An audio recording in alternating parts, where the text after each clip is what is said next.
everyone, so here we are with the next video in continuation with our previous video. पिछले video में MPLRC के chapter 11 तक के हमने प्रोविजंस और उसके इंपॉर्टेंट क्वेश्चंस डिस्कस किए थे।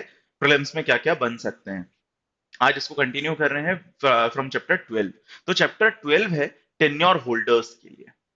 मैंने आपको पहले भी बताया है वीडियोस में कि जो भी लैंड है एमपी में, it belongs to the state government और लोग इसे एज टेन्योर होल्डर होल्ड कर रहे हैं फॉर सम पीरियड, ठीक है। और उन्हें कहा जाता है भूमि स्वामी। सो 157 पहले ये बताता है कि क्लास ऑफ टेन्योर क्या होगा। तो there shall be only one class of tenure holder, that is bhumi swami. सिर्फ भूमि स्वामी का एक ही क्लास होगा जो लैंड होल्ड करेंगे। तो इसके लिए 158 में फिर डिफाइन किया है भूमि स्वामी होता कौन है। तो मेंस के लिए तो ये बहुत इंपॉर्टेंट क्वेश्चन है, पूरा डिटेल्स। प्री में सिर्फ सेक्शन का क्वेश्चन आता है कि किस सेक्शन में है भूमि स्वामी डिफाइन। बाकी अगर आपको इस भूमि स्वामी की पूरी डेफिनेशन को याद करना है तो उसके लिए जो हमारा इंट्रोडक्टरी वीडियो है पहला वाला, उसमें रीजन्स के बारे में पूरा एक्सप्लेन किया है, वहां से आप बहुत इजीली इसको याद कर सकते हैं। इसके बाद है इंपॉर्टेंट सेक्शन 165। 165 बात करता है राइट्स ऑफ ट्रांसफर, कि भूमि स्वामी के जो राइट्स हैं, जो इंटरेस्ट है, वो कैसे अपना इंटरेस्ट ट्रांसफर कर सकता है, और अगर ट्रांसफर करता है तो उस पर क्या रिस्ट्रिक्शन या लिमिटेशन होंगे। तो डायरेक्ट में प्रोविजन निकाल लीजिए। 165 इंपॉर्टेंट क्वेश्चंस हैं यहाँ दो तीन प्री के लिए। सेक्शन का क्वेश्चन तो इंपॉर्टेंट नहीं है कि किस सेक्शन में दिया है राइट ऑफ ट्रांसफर, बट यहां से क्वेश्चन ये आता है कि वैसे तो कोई भी इंटरेस्ट ट्रांसफर कर सकता है भूमि स्वामी, बट उस पर कुछ रिस्ट्रिक्शंस हैं।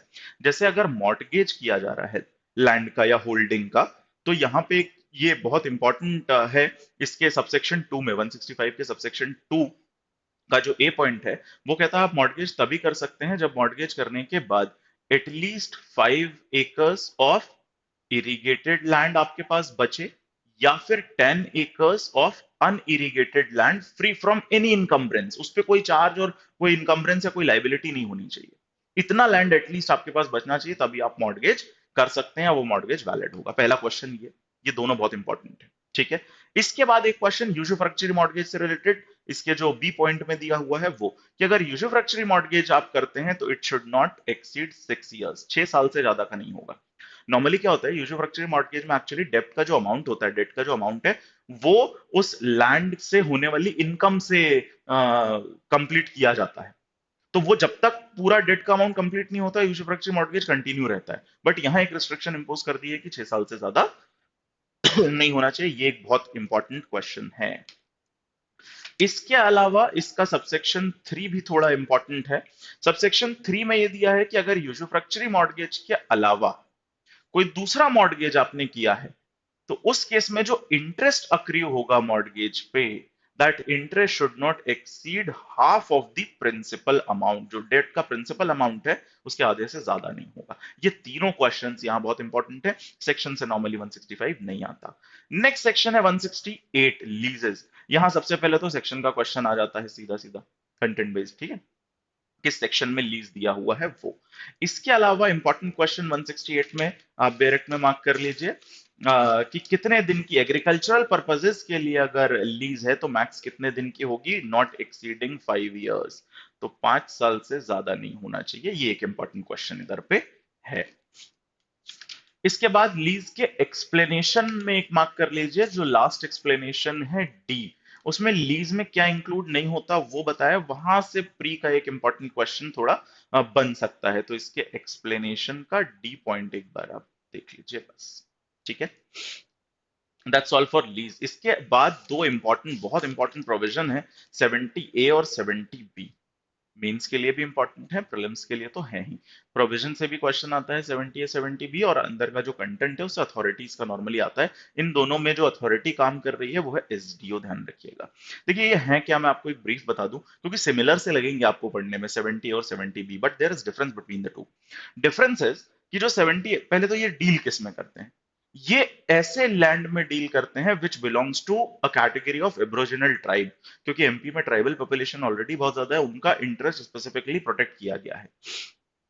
इसी एक्ट के 165 में जिन्हें एब्रोजिनल ट्राइब डिस्क्राइब किया गया है, जिन्हें डिफाइन किया गया है एज एब्रोजिनल ट्राइब, वो अगर कोई लैंड होल्ड करते हैं उनके लिए पर्टिकुलर लैंड अलग से रिजर्व है।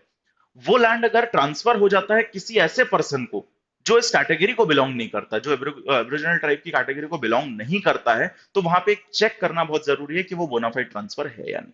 ठीक है। तो 70 या 70 भी दोनों उसी चीज में डील करते हैं, बट थोड़ा सा डिफरेंस है।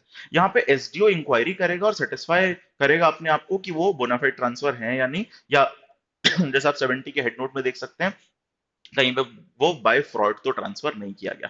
तो डिफरेंस क्या है दोनों में? तो 70 ए में आपको देखेगा ये 76 का अमेंडमेंट है, 1976, और जो ये है 1980 का अमेंडमेंट।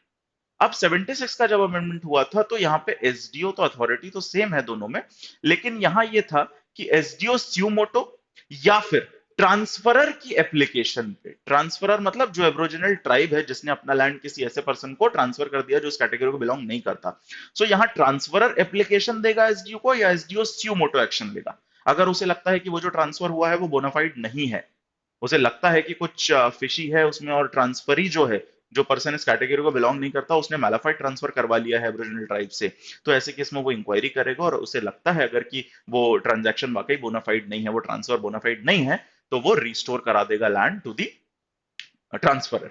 लेकिन ये एक्शन कैसे होगा? एसडीओ स्यूमोटो करेगा या ट्रांसफरर की एप्लीकेशन पे। 70 बी में यहीं पे एक डिफरेंस आ जाता है कि जब 80 का अमेंडमेंट आया तो उसने ये रिस्पॉन्सिबिलिटी ट्रांसफरर पे डाल दी।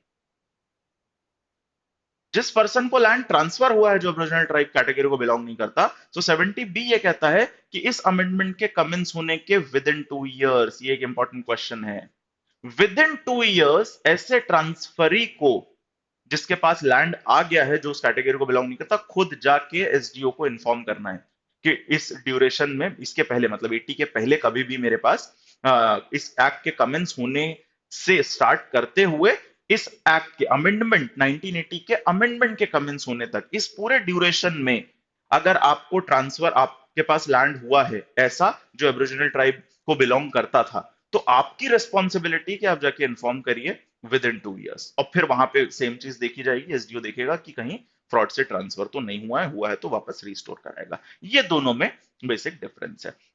इसके बाद है सेक्शन 173, ये बहुत इंपॉर्टेंट है प्रीलिम्स के लिए, रिलिंक्विशमेंट। रिलिंक्विशमेंट का मतलब होता है टू गिव अप। सो अगर कोई भूमि स्वामी अपना भूमि स्वामी का राइट गिव अप करना चाहता है इन favour of the state government, वो ये काम कर सकता है। तो यहां से क्वेश्चन क्या क्या बनते हैं? सबसे पहले तो प्रोविजन, किस प्रोविजन में दिया है रिलिंक्विशमेंट, सो 173। दूसरा, अगर रिलिंक्विशमेंट करना है तो किसको नोटिस देना है, so that authority is tehsildar. Again काफी जगह हमने तहसीलदार पढ़ा, यहां से भी सेम है, तहसीलदार को आपको नोटिस देना है। कितने दिन का नोटिस होगा? तो भाई 30 days before the commencement of coming agricultural year. जैसे एग्रीकल्चरल ईयर जब कमेंस होने वाला है उसके एटलीस्ट 30 दिन पहले आप नोटिस दे दीजिए कि you want to give up your rights, भूमि स्वामी राइट्स। ठीक, दैट इज 73। इसके बाद नेक्स्ट प्रोविजन जो है 77 इंपॉर्टेंट है, डिस्पोजल ऑफ होल्डिंग। ये भी बहुत इंपॉर्टेंट प्रोविजन है, दोनों तरीके से क्वेश्चंस बनते हैं। सबसे पहला तो सेक्शन तो इंपॉर्टेंट है ही भाई, 177 में दिया है। डिस्पोजल ऑफ होल्डिंग बेसिकली है क्या कि कोई भूमि स्वामी अगर उसकी डेथ हो जाती है, किसी भूमि स्वामी की डेथ हो जाती है विदाउट लीगल ईयर्स, उसके कोई लीगल ईयर्स नहीं है और उसकी डेथ हो जाती है, तो ऐसा लैंड टेक ओवर कर लेगा उसकी पोजेशन कौन? तहसीलदार। तहसीलदार ऐसे लैंड की पोजेशन ले लेगा, ठीक है। और उसके बाद वो चांस देगा कि कोई आके क्लेम कर सकता है उसको। तहसीलदार पहले तो पोजेशन लेगा और उसके बाद 1 साल के लिए एट अ टाइम उसको लीज पे दे देगा। देखिए, स्टेट गवर्नमेंट को अपनी लैंड रेवेन्यू से मतलब है, रेवेन्यू आनी चाहिए कहीं से भी। अब क्योंकि भूमि स्वामी की डेथ हो गई, लीगल ईयर का पता नहीं है अभी, तो तहसीलदार उसको लीज पे देखा ताकि लैंड रेवेन्यू तो आती रहे एटलीस्ट, ठीक। और उसके बाद टाइम रहता है कि सबसेक्शन 2 जो है 77 177 का, वो ये बताता है if within 3 years of the date on which tehsildar takes possession, possession जिस दिन तहसीलदार ने ली है उससे अगर 3 साल के अंदर, 3 इयर्स, विद इन 3 इयर्स, 3 साल के अंदर कोई अगर आके क्लेम कर देता है और अपना टाइटल प्रूफ कर देता है, तहसीलदार को सेटिस्फाई कर देता है, तो तहसीलदार उसे भूमि स्वामी बना देगा। अगर मान लीजिए तहसीलदार के पास कोई ये प्ली लेके जाता है और वो अपने ऑर्डर में रिजेक्ट कर देता है उसका कंटेंशन कि आप लीगली एंटाइटल्ड नहीं है, ऐसे केस में उसके पास रेमेडी क्या होगी? ये भी एक इंपॉर्टेंट क्वेश्चन है।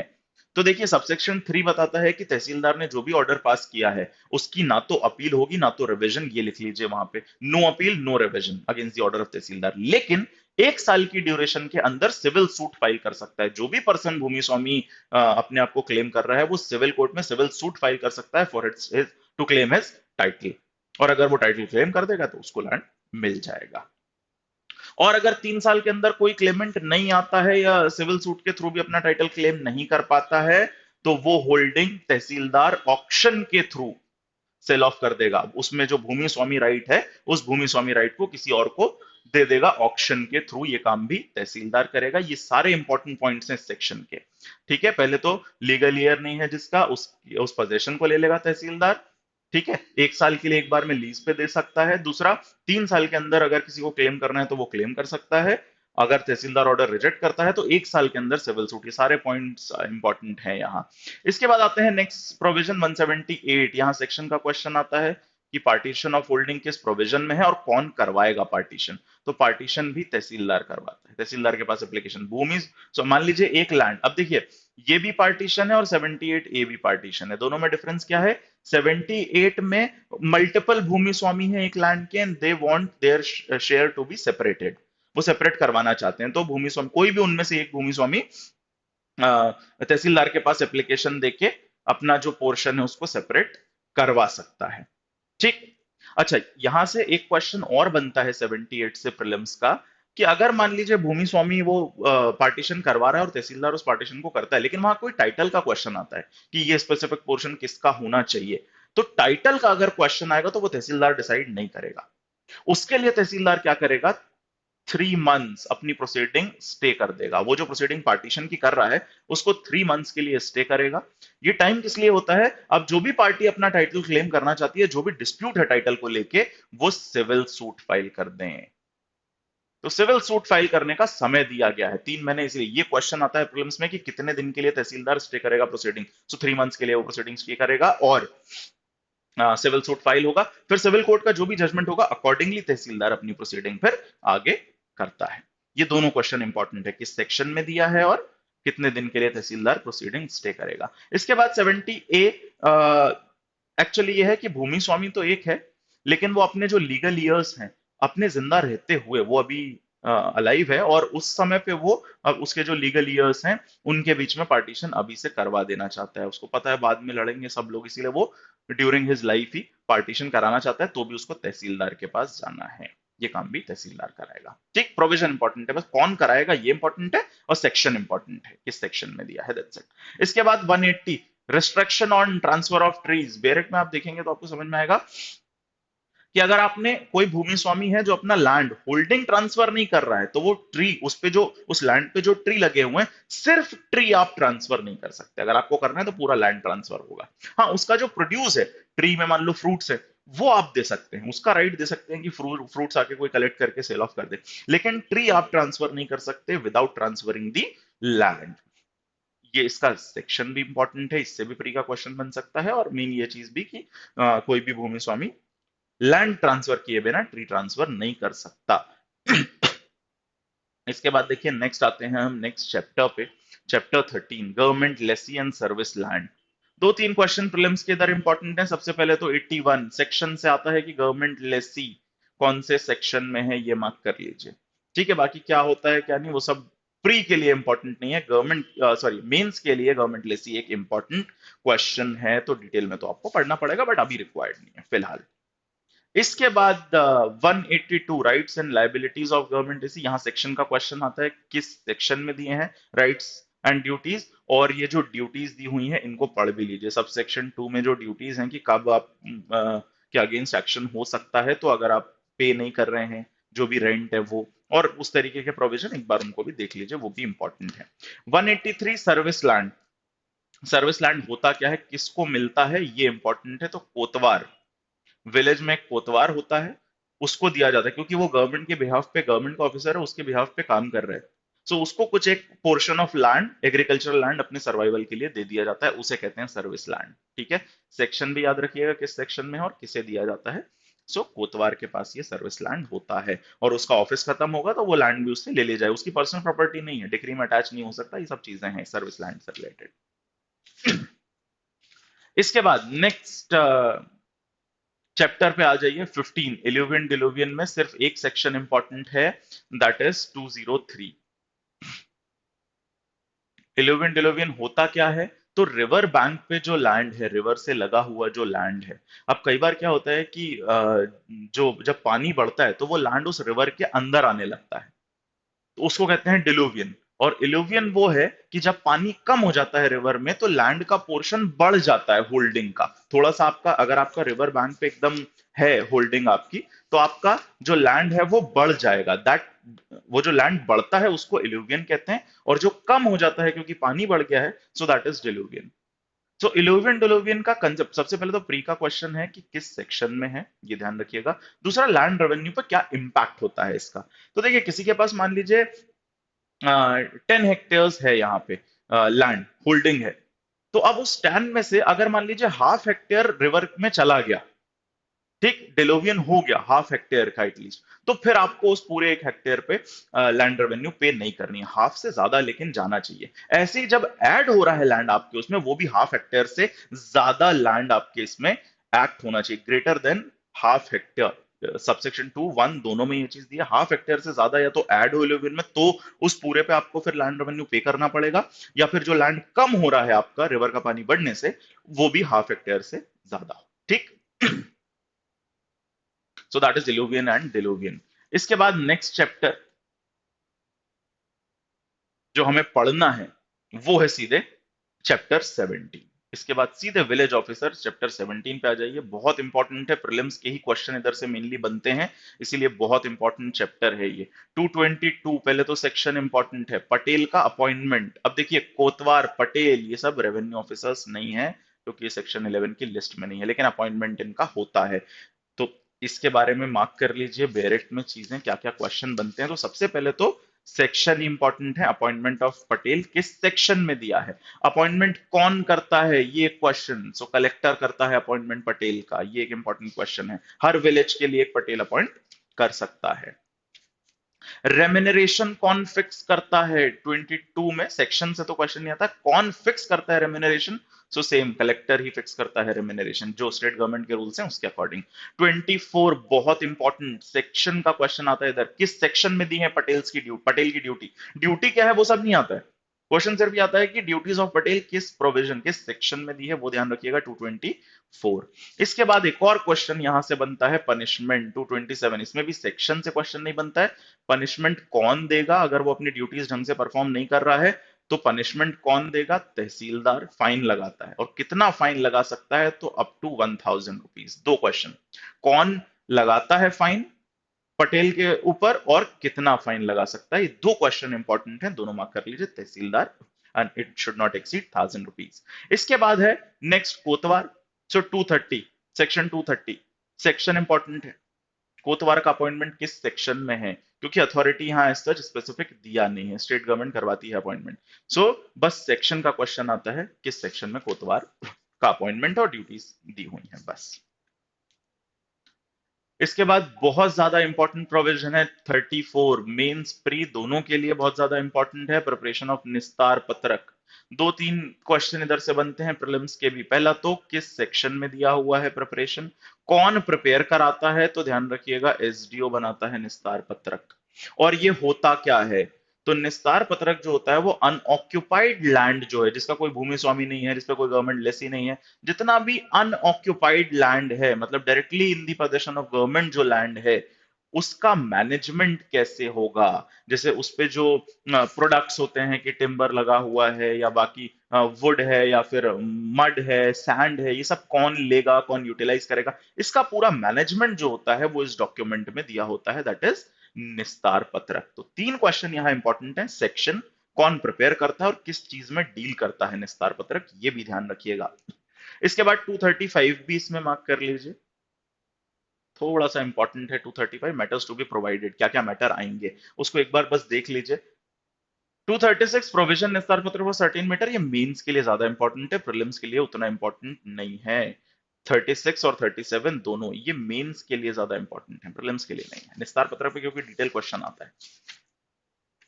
इसके बाद नेक्स्ट आ जाइए वजीबुल हर, सेक्शन 242, ये भी बहुत ज्यादा इंपॉर्टेंट है। 242 वजीबुल अर्ज, क्या होता है, कौन प्रिपेयर करता है, किस सेक्शन में दिया है। तो सबसे पहला क्वेश्चन तो ये हो गया किस सेक्शन में दिया है वजीबुलर्स। प्रिपेयर कौन करता है इस डॉक्यूमेंट को, तो again the authority same SDO बनाता है। किस चीज में डील करता है, अब देखिए वो था अनऑक्युपाइड लैंड से रिलेटेड निस्तार पत्रक। ये एक्चुअली जो भूमि स्वामी है जिनकी पोजीशन में, जिनके पास है लैंड, उस पे किसी दूसरे पर्सन के कुछ राइट्स, ईजमेंटरी राइट्स वगैरह, वो किसका होगा, किसके लैंड पे, इस बात का पूरा जो डॉक्यूमेंटेशन होता है वो डॉक्यूमेंट होता है वजीबुल अर्ज। अब यहां आप देख पा रहे होंगे 242 में दिया हुआ है, as soon as may be after this code comes into force, the subdivisional officer shall, in the prescribed manner, ascertain and record the customs in each village in regard to, क्या कस्टम है fishing को लेके, वे को लेके, ये सारा। तो आगे दिया है the right to irrigation, right to way और other easement and right to fishing. इसको अगर आपको याद रखना है तो याद रखिएगा वाइफ क्या क्या डील करता है, वजीबुल और किन किन चीजों में डील करता है। वाइफ ध्यान रखिएगा, डब्ल्यू से right to way, I say irrigation, fishing, easement, ठीक, वाइफ। क्वेश्चन आता है which of the following is not included in वजीबुलर्स, या which of the following is included, तो ये ध्यान रखिएगा बस, ठीक है। 242। इसके बाद आबादी से रिलेटेड प्रोविजन है। आबादी की डेफिनेशन ऑल दो ज्यादा इंपॉर्टेंट है, और कौन डिसाइड करता है वो ज्यादा इंपॉर्टेंट क्वेश्चंस हैं। 43 बहुत ज्यादा इंपॉर्टेंट नहीं है। रिजर्व होता है आबादी, उसके बाद भी अगर इनसफिशिएंट होता है तो 243 में कलेक्टर उसके लिए अरेंजमेंट करता है। मेंस के लिए ज्यादा इंपॉर्टेंट है, प्रीलिम्स के लिए उतना इंपॉर्टेंट नहीं है। 44 अलॉटमेंट ऑफ आबादी साइड, ये भी क्योंकि आबादी से रिलेटेड पूरा एक मेंस का क्वेश्चन बनता है। ये जो सारे प्रोविजन है 44, 45, 46, 7, 8, 8 तो खैर थोड़ा सा अलग हो जाएगा, इसको प्री के लिए हम पढ़ते हैं। 47 सेक्शन याद रखिएगा, प्री में यहां से बन सकता है कि जो मिनरल है उस पे भी टाइटल किसका होता है, गवर्नमेंट का होता है। ये एक क्वेश्चन बस प्री के लिए ध्यान रखिएगा, बाकी 45 46 मेंस के लिए ज्यादा इंपॉर्टेंट है, प्री के लिए नहीं। 7 को मार्क कर लीजिए, वो एक क्वेश्चन इंपॉर्टेंट है। फिर आते हैं अपन 248 पे। 248 और 50 दोनों बहुत ज्यादा इंपॉर्टेंट प्रोविजन है, कई सारे प्री के क्वेश्चन है इसमें। तो सबसे पहले तो 48 में है क्या चीज, ये इंपॉर्टेंट है कि penalty for unauthorised taking possession of land किस सेक्शन में दिया है। 50 डील करता है reinstatement of bhumi swami improperly dispossessed. देखिए डिफरेंस क्या है दोनों में, ये जो लैंड है ये है अनऑक्युपाइड लैंड। 48 किस में डील करता है, अनऑक्युपाइड लैंड में, जो किसी की पोजीशन में नहीं है, अभी गवर्नमेंट के पास है, या फिर आबादी जो रिजर्व कराते हैं, या सर्विस लैंड, इन चीजों में डील करता है जो एक्चुअली गवर्नमेंट के ही पास है। और ये स्पेशली भूमि स्वामी में डील करता है, ठीक। ये डिफरेंस है दोनों में। अब देखिए होता क्या है, 248 में मार्क कर लीजिए अंदर कंटेंट, कई सारे क्वेश्चन आते हैं। तो किस चीज में डील करता है, अनऑक्युपाइड लैंड, आबादी, सर्विस लैंड, इसमें डील, उस लैंड की के लिए ये है बेसिकली, ठीक। तो ऐसे लैंड पे कि कोई पोजेशन ले ले, अनऑथोराइज पर्सन ऐसे ऐसे लैंड की कोई पोजेशन ले लेता है तो उसका इजेक्टमेंट होगा। इजेक्टमेंट कौन कराएगा, सबसे पहला क्वेश्चन ये तहसीलदार कराएगा इजेक्टमेंट, ठीक। और इजेक्टमेंट तो कराएंगे, उस पर अगर कोई क्रॉप वगैरह लगी हुई है तो उस क्रॉप को भी आप खुद हटवा लीजिए, या फिर तहसीलदार हटवाएगा तो फिर वो कॉस्ट लेगा उसकी। इसके अलावा तहसीलदार यहाँ पे फाइन लगाएगा। फाइन बहुत इंपॉर्टेंट है, लास्ट पैराग्राफ के लास्ट पोर्शन में दिया हुआ है फाइन, उसको मार्क कर लीजिए, अलग से लिख लीजिए 248 का फाइन। सो यहाँ पे जो तहसीलदार फाइन लगाएगा, टू फाइन विच में एक्सटेंड टू 1 लाख, ये ध्यान रखिएगा बहुत ज्यादा फाइन है, 1 लाख रुपीज तक का फाइन लगा सकता है तहसीलदार अगर अनऑक्युपाइड लैंड पे कोई अनलॉफुली या अनऑथोराइज तरीके से पोजेशन लेता है तो। 1 लाख तक का फाइन। इसके अलावा in addition to this, 1 lakh तो लगेगा ही, एडिशन टू दिस अगर वो कंटिन्यूइंग है उसके बाद भी कंटिन्यू करता है पोजेशन तो पर डे के हिसाब से भी लगा सकता है। पर डे के हिसाब से नॉन अर्बन एरिया में, नॉन अर्बन एरिया में ये रहेगा 500 रुपीज पर डे, और अर्बन एरिया में ये रहेगा 2000 रुपीज पर डे, ठीक। अर्बन एरिया में 2000, नॉन अर्बन में 500 पर डे। 1 लाख अलग लगेगा एक बार में, और उसके अलावा पर डे का ये फाइन। फिर अभी और भी इसका 2A भी इंपॉर्टेंट है, सबसेक्शन 2A। अगर 7 दिन तहसीलदार ने ऑर्डर पास किया है एजेक्टमेंट का, 7 दिन में अगर ये एजेक्टमेंट नहीं होता है तो फिर एसडीओ आएगा सीन में। यहां भी मैंने आपको पहले भी पिछले वीडियो में बताया था कि फाइन वाइन तहसीलदार लगाता है, इम्प्रिजनमेंट में भेजना है तो एसडीओ भेजेगा। तो अगर तहसीलदार ने ऑर्डर पास किया, 7 दिन के अंदर एजेक्टमेंट नहीं हुआ, तो अब एसडीओ यहाँ पे सिविल प्रिजन में भी भेज सकता है उस पर्सन को। तो सिविल प्रेजेंट कितने दिन का? पहली बार अगर आपने वायलेशन किया है तो 15 दिन, और सब्सिक्वेंट अगर ये होता है तो फिर 6 मंथ। सब्सिक्वेंट वायलेशन में 6 मंथ्स, पहली बार में 15 दिन, दूसरी बार में सब्सिक्वेंट केस में 6 मंथ्स। ये सारे क्वेश्चन यहां से इंपॉर्टेंट हैं 48 से। ऐसे ही 250 है अब। सो 250 में भी देखिए अथॉरिटी सेम है, बस ये काम कैसे होगा, भूमि स्वामी की एप्लीकेशन पे या फिर उसको खुद लगता है एसडीओ को, तहसीलदार को, तो वो ये काम कराएगा। इजेक्टमेंट का काम दोनों केस में तहसीलदार, जैसे अनऑथोराइज्ड लैंड की पोजेशन ले लिए तो इजेक्टमेंट होगा, भूमि स्वामी को अगर आपने डिस्पोजेस किया है तो दोबारा उसको पोजेशन दिलाई जाएगी, यहां भी तहसीलदार ही काम करेगा। पहला क्वेश्चन तो यही इंपॉर्टेंट है। ठीक है। फाइन यहां से भी क्वेश्चन आता है, तो सबसेक्शन 5 में इसके आप मार्क कर लीजिए, सबसे पहले 50 के सबसेक्शन 5 में मार्क कर लीजिए, एक कॉम्पनसेशन दिला सकता है जितने भी टाइम आप अनऑथोराइज पोजीशन में रहे, उसके लिए कॉम्पनसेशन दिलाएगा। वो किस रेट पे होगा? तो कॉम्पनसेशन देखिए प्रो रेटा rate of 10,000 rupees per hectare. 10,000 rupees per hectare ये कॉस्ट दिला देगा, कॉम्पनसेशन दिला देगा एक बार में। इसके अलावा इन एडिशन टू दिस, तो फिर सबसेक्शन 7 में दिया है, इसके अलावा 50,000 रुपीज का फाइन भी लगा सकता है।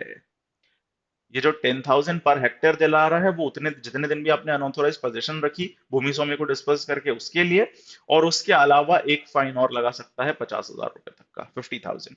फिर सेम चीज तहसीलदार ने बोल दिया है आपको कि वापस आप पोजीशन दो भूमि स्वामी को, लेकिन वो पर्सन भूमि स्वामी को दोबारा पोजीशन नहीं देता है। कहने का मतलब तहसीलदार के ऑर्डर को कंप्लाई नहीं करता है विद इन 7 डेज, या फॉर 7 डेज अगर वो कंप्लाई नहीं हुआ तो फिर यहां पे भी एसडीओ आएगा, एसडीओ सिविल प्रेजेंट। पहली बार में सेम है 15 दिन के लिए सिविल प्रेजेंट, लेकिन दूसरी बार में यह कहानी बदल जाएगी, दूसरी बार में 3 महीने का सिविल प्रेजेंट, सिविल इम्प्रिजनमेंट। ठीक, ये ध्यान रखिएगा। ये सारे फाइन वाइन और इम्प्रिजनमेंट के क्वेश्चन आते हैं, सारे इंपॉर्टेंट हैं। इसके बाद 250 बी भी एक मार्क कर लीजिए, इसमें एडिशन एक ऐड कर लीजिए, इसमें 250 बी भी ऐड कर लीजिए। Failure to vacate land in favour of allottee of land to be an offence. अगर किसी गवर्नमेंट लेसी की तरह किसी को मिला है या कोतवाल को सर्विस लैंड मिला है और आप उसको खाली नहीं कर रहे हैं, उसे नहीं दे रहे हैं, आप मान लीजिए पहले से पोजीशन में और अब वो अलॉट किसी और को हो गया है, तो किसी और को अगर अलॉट हो गया है और आप नहीं दे रहे हैं, तो इसके सबसेक्शन 3 में दिया हुआ है कि तहसीलदार लैंड आपसे खाली करवाएगा और पुलिस फोर्स भी यूज कर सकता है उसके लिए। इसके बाद फाइन यहां पे भी है, सबसेक्शन 4 में इसके फाइन दिया है, वो बहुत इंपॉर्टेंट है, उसको आप मार्क कर लीजिए। इट में एक्सटेंड टू, अच्छा ये क्योंकि एक ऑफेंस होगा, अगर आपने कंप्लाई नहीं किया इसको, so it will be treated as an offence, और ऑफेंस होगा मतलब उसके लिए पनिशमेंट होगा, फाइन होगा। सो यहाँ पे पहले तो इम्प्रिजनमेंट दिया है सबसेक्शन 4 में, अप टू 3 इयर्स इम्प्रिजनमेंट दिया जा सकता है आपको, और साथ में फाइन भी लगाया जा सकता है फॉर नॉन कंप्लायंस। ठीक, और इसके अलावा फर्दर, ये तो हो गई एक बल्क में लमसम फाइन लग जाएगा और 3 मंथ्स तक का, सॉरी 3 इयर्स तक का इम्प्रिजनमेंट भी दिया जा सकता है। साथ में इसके अलावा एक फाइन और लग सकता है, वो है 100 for every day, per day 100 rupees fine, और 100 रुपीज पर डे अगर आप कंप्लायंस नहीं करते हैं तो वो एक एडिशनल लगाया जा सकता है। ये सारे जो फाइन है इंपॉर्टेंट हैं, कॉस्ट वगैरह और फाइन। इसके बाद इसमें आते हैं 253 प्रोविजन, ये भी इंपॉर्टेंट है, punishment for contravention of provision. कौन से प्रोविजन की बात करते हैं ये? तो वजीबुल अर्ज और जो निस्तार पत्रक में जो रूल्स या जो भी चीजें लेट डाउन करी गई हैं, जो भी डायरेक्शंस दिए गए हैं, उसका कोई वायलेशन करता है, वजीबुल अर्ज और निस्तार पत्रक दोनों का, तो ऐसे केस में ये इसके लिए पनिशमेंट यहां दिया हुआ है। So that punishment would be 50,000, again 50,000 रुपए तक का फाइन होगा। कौन लगाएगा? तो ये ध्यान रखिएगा, ये एसडीओ लगाएगा, यहां फाइन भी एसडीओ कर रहा है, तहसीलदार नहीं, इस पर्टिकुलर केस में। जहां वजीबुल अर्ज, क्योंकि वजीबुल अर्ज और निस्तार पत्रक दोनों बनाया किसने है? एसडीओ नहीं बनाया है।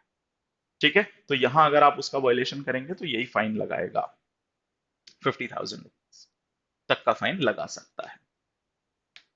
इसके बाद नेक्स्ट मिसलेनियस में 57 मार्क कर लीजिए, यहां से एक ही क्वेश्चन इंपॉर्टेंट है, ये और भी कई जगह दिया हुआ है, exclusion of jurisdiction of revenue authorities. कहने का मतलब इसमें दिया यह है कि सिविल कोर्ट का जुरिस्डिक्शन नहीं होगा कुछ मैटर्स पे। सिविल कोर्ट का जुरिस्डिक्शन नहीं होगा क्योंकि यहाँ पे रेवेन्यू अथॉरिटीज का है, या तो स्टेट गवर्नमेंट या बोर्ड या रेवेन्यू ऑफिसर्स। सो 257 में यही दिया हुआ है, except as otherwise provided in this code or in any other enactment for the time being in force, no civil court shall entertain any suit। जो कि इनके एम्बिट में आ रहा है या इनके जुरिस्डिक्शन में आ रहा है, उसको सिविल कोर्ट एंटरटेन नहीं करेंगे। ठीक है। और एक्सप्रेसली एक चीज जरूर, इसमें जो बाकी मैटर की पूरी लिस्ट दी है, इसका ए बहुत इंपॉर्टेंट है। Any decision regarding any right under subsection 1 of section 57 between the state government and any person. एक तरफ पार्टी स्टेट गवर्नमेंट है, दूसरी पार्टी कोई पर्सन है, इस पे तो सिविल कोर्ट बिल्कुल एंटरटेन नहीं करेगा। ये सिविल कोर्ट एंटरटेन नहीं करेगा, ये रेवेन्यू अथॉरिटीज ही डील करेंगे, उनका एक्सक्लूसिव जुरिस्डिक्शन होगा। बाकी जनरल रूल मेकिंग पावर 58 में दिया है, सेक्शन एक्शन ये दोनों इंपॉर्टेंट नहीं है। यहां से बस यही ध्यान रखना कि किन मैटर पे सिविल कोर्ट का जुरिस्डिक्शन नहीं है। और यहाँ पे रूल मेकिंग पावर जनरल जो रूल मेकिंग पावर है वो किसके पास होगा, तो स्टेट गवर्नमेंट के पास है। एमपीएलआरसी में जनरली रूल मेकिंग पावर, वो बस मार्क कर लीजिए कि जनरल जो रूल मेकिंग पावर है it is with the state government, that's it. बस यही क्वेश्चन यहां से बन सकता है। So that's all for MP land revenue code. जितनी चीजें मैंने आपको इन दो वीडियोस में बताई हैं, और एक पहला एक जो हमने इंट्रोडक्शन लिया था, इसके अलावा प्रीलिम्स में तो कहीं कोई और क्वेश्चन बनेगा नहीं आपका। जो 5 क्वेश्चन है, अगर आपने सिर्फ इतना पढ़ लिया है, इतनी चीजें ही सिर्फ आप याद कर लेंगे, और याद करने के लिए इसे पहला इंट्रोडक्टरी वीडियो था जिसमें आपको थोड़ा सा समझ में आ जाए कि चल क्या रहा है पूरे इस एक्ट में। So I hope this video will help you in your preparation, and अगर ये आपको यूजफुल लगता है then please like the video and share and subscribe to our channel. Thank you.